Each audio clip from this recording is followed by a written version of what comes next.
Shalom. In Jesus' name, I give you blessings and I say praise the Lord. सभी को यीशु मसीह के नाम में आशीष मिले और शांति मिलती रहे। तो क्रिसमस का माहौल है, दिसंबर का महीना है, साल जा रहा है, लोग न्यू ईयर की तैयारी कर रहे हैं और न्यू रेजोल्यूशन लेंगे कुछ लोग, पर ये वीडियो उसके लिए नहीं है।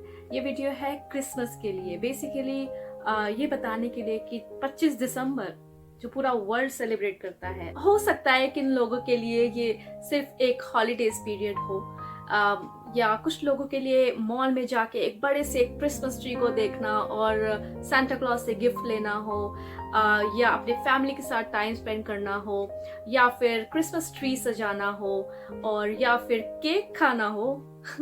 तो हम देखेंगे, क्योंकि अगर ये ही क्रिसमस है तो इससे हमारा क्या लाभ? अगर ये ही क्रिसमस है, ये तो हम आम दिनों में भी कर सकते हैं। तो यही रीजन है कि मैं आपके सामने आज आई हूँ और ये बताने के लिए कि क्रिसमस 25 दिसंबर आखिर है क्या। तो मैं आपके सामने एक वचन पढ़ना चाहूंगी बाइबल से, जो कि लिखा है यशाया की पुस्तक में 9:6। क्योंकि हमारे लिए एक बालक उत्पन्न हुआ, हमें एक पुत्र दिया गया और प्रभुता उसके कांधे पर होगी। उसका नाम अद्भुत, युक्ति करने वाला, पराक्रमी परमेश्वर, अनंत काल का पिता और शांति का राजकुमार रखा जाएगा। For unto us a child is born, unto us a son is given, and the government will be upon his shoulder, and his name will be called Wonderful, Counselor, Mighty God, Everlasting Father, and the Prince of Peace.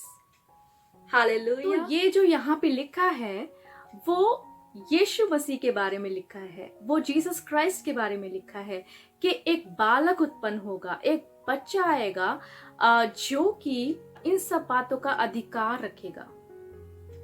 और यशाया नाम का एक भविष्यद्वक्ता था जिसने यीशु मसीह के करीबन 700 साल पहले से ही उन्होंने भविष्यवाणी कर दी थी कि ऐसा होगा, क्योंकि परमेश्वर ने उनको बोला था कि ऐसा होने वाला है। तो यहाँ पे पहली बात क्या लिखी गई है? पहली बात उनके बारे में ये लिखी गई है कि प्रभुता उसके कांधों पर होगी।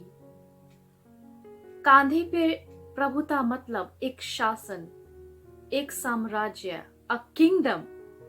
तो उसका राज्य है और यीशु मसीह पर जो विश्वास करते हैं वो उसके राज्य में सदा सदा के लिए प्रवेश करेंगे। और बाइबल हमें ये भी बताती है डैनियल के 7:14 में, तब उसको ऐसी प्रभुता, महिमा और राज्य दिया गया कि देश देश और जाति जाति के लोग और भिन्न भिन्न भाषा बोलने वाले सब उसके अधीन हो। उसकी प्रभुता सदा तक अटल और उसका राज्य अविनाशी है। यानी कि जो राज्य यीशु मसीह का आने वाला है वो कभी ना मिटेगा। संसार का राज्य जाता रहेगा, लेकिन उसका राज्य सदा काल का राज्य है। इसीलिए जो यीशु मसीह पर विश्वास करते हैं वो उसके राज्य में प्रवेश कर चुके हैं, और जितना का विश्वास करना बाकी है उनके लिए ये समय दिया गया है। आगे हम पढ़ते हैं, उसका नाम अद्भुत होगा। हिंदी बाइबल में थोड़ा सा एक एरर है, क्योंकि यहाँ पे एक कॉमा नहीं लगाया गया। तो हम पढ़ते हैं अद्भुत, युक्ति करने वाला, पर ये नहीं है। अगर हम हिब्रू बाइबल में देखें और किंग जेम्स वर्जन में देखें, जो कि ओरिजिनल ट्रांसलेशन है, वहाँ पे लिखा है अद्भुत, कॉमा, एक कॉमा दिया गया है, उसके बाद दिया गया है काउंसलर या फिर युक्ति करने वाला। बाइबल में इतने इंसिडेंट्स हैं, इतने ज़्यादा बाइबल में जो घटनाएं बताई गई हैं जिसमें यीशु मसीह ने बड़े चमत्कार किए हैं।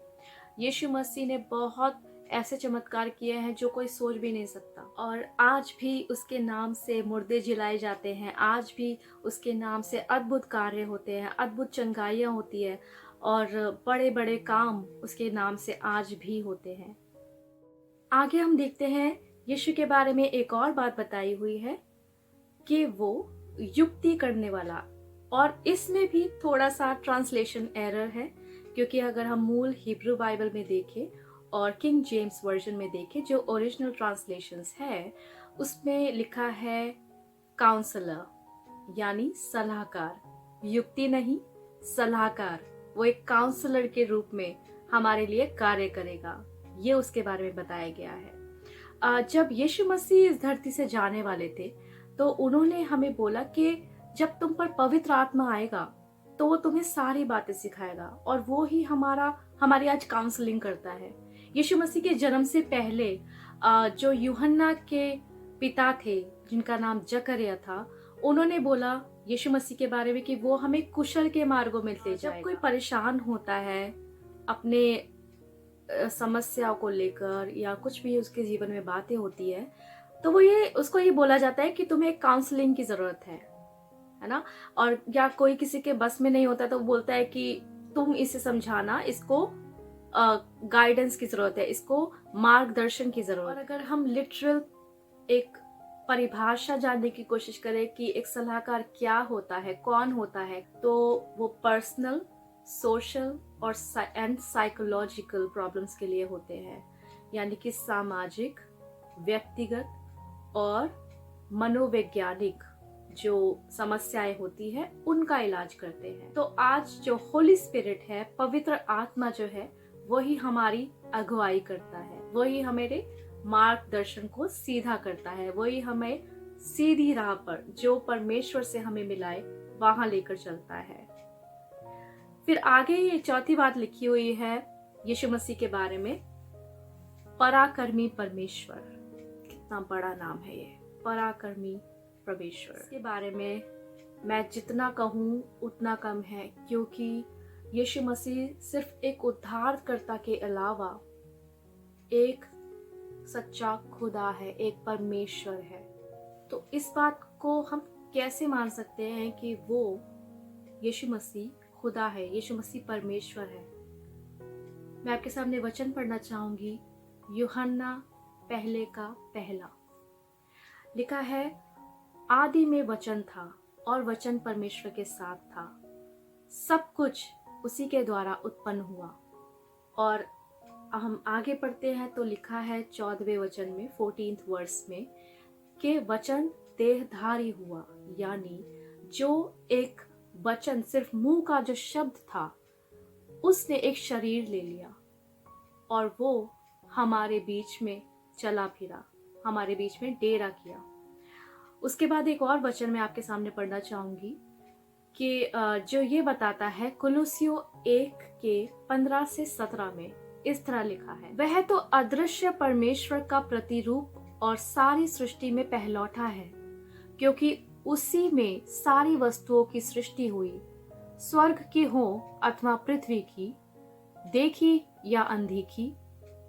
क्या सिंहासन, क्या प्रभुताएं, क्या प्रधानताएं, क्या अधिकार, सारी वस्तुएं उसी के द्वारा और उसी के लिए सृजी गई हैं। वही सब वस्तुओं में प्रथम है और सब वस्तुएं उसी में स्थिर है। हालेलुया। तो कितनी बड़ी बात हम यीशु मसीह के बारे में पढ़ते हैं कि जो कुछ इस धरती पर बनाया गया है, जो सृष्टि पर जो भी निर्माण हुआ है, यीशु मसीह ने बोला है कि इससे पहले अब्राहम था, मैं हूं, यानी कि वो सब सर्वप्रथम है, वो सबसे पहले इस धरती पर थे और उन्हीं के द्वारा हर चीज की सृष्टि हुई है। आप और मैं उसी की बनाई हुई रचना है और यही उसको परमेश्वर बताता है। आगे यीशु मसीह के बारे में क्या लिखा है? लिखा है कि वो अनंत काल का पिता है। आप समझते हैं अनंत काल का पिता मतलब कितनी बड़ी बात है ये। मतलब उसका कभी अंत नहीं होगा, वो सनातन है, वो कभी खत्म ना होने वाला परमेश्वर है, वो पिता ऐसा है। यीशु मसीह सिर्फ और सिर्फ एक परमेश्वर नहीं, पर वो पिता है। वो हमारी हर एक जरूरतों को पूरी करता है, जैसे एक पिता अपने बच्चे की सारी ख्वाहिशों को पूरा करता है, वैसा परमेश्वर है वो। और वो उसका कभी अंत नहीं है। और बाइबल बताती है कि उसके राज्य का कभी अंत ना होगा, जो हमने पहले भी पढ़ा है। तो इस तरह का अनंत काल का पिता परमेश्वर यीशु मसीह हमारा है। और आगे बाइबल बताती है उसके बारे में क्या लिखा है, जो कि इसी वचन के आखिरी वर्ड है, शांति का राजकुमार, शांति का राजकुमार। हालेलुया। यीशु मसीह ने बोला, जब वो जाने वाले थे, जब वो उनको पता था कि इंसान का इस धरती पर रहना बहुत मुश्किल है, इन सारे सर्कमस्टांसेस में रहने, सारे सिचुएशन, जो सारी बुराइयां हमारे आसपास बनी रहती है, उस सिचुएशन में इसका बहुत मुश्किल है। लेकिन यीशु मसीह ने बोला कि मैं जाता हूं और अपनी शांति तुम्हें दिए जाता हूं। जैसा संसार देता है वैसा नहीं, पर वो अनंत काल की शांति है। और सच में ये शांति आज हमारे अंदर पाई जाती है। यूहन्ना 16:33 यहाँ ऐसा लिखा है, जब यीशु ने अपने चेलों को बोला कि मैंने ये बातें तुमसे इसीलिए कही है कि तुम्हें मुझ में शांति मिले। संसार में तुम्हें कलेश होता है, परंतु ढांढस बांधो, मैंने संसार को जीत लिया है। Hallelujah, praise the Lord. तो यहाँ पे यीशु मसीह ने क्या बोला है कि संसार में तुम्हें कलेश होता है। आज हम देखते हैं कितने लड़ाई झगड़े हमारे आसपास रहते हैं। आज घरों में लड़ाई झगड़े हैं, रिश्तेदारों में लड़ाई झगड़े हैं। इंसान को खुश देख के प्रसन्न नहीं है, वो खुश नहीं है।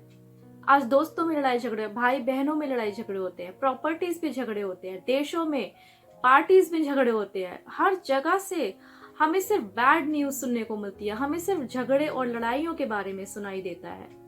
पर यीशु मसीह यहाँ पे क्या बोलते हैं अपने बारे में? यीशु मसीह ने बोला कि तुम्हें मुझ में शांति मिले।